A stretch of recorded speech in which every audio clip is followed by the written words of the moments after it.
तुम्हाला प्रेझेंटेशन द्यायचं असतं. त्यासाठी तुम्ही फुल तयारी करता. स्लाइड्स परफेक्ट, कंटेंट क्लिअर, तुम्हाला सगळं येत असतं.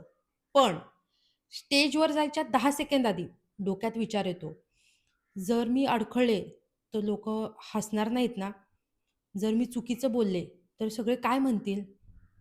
आणि इथेच तुम्ही फसता.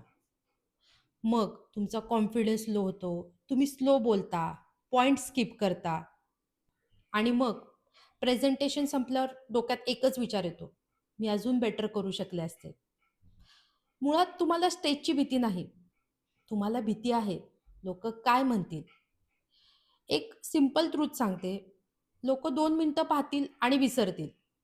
पण तो मोमेंट कायम तुमच्या आठवणीत राहतो. म्हणून इथून पुढे लोकं काय म्हणतील ह्याच्यापेक्षा तुमचं फ्युचर काय बनेल ह्याला निवडा.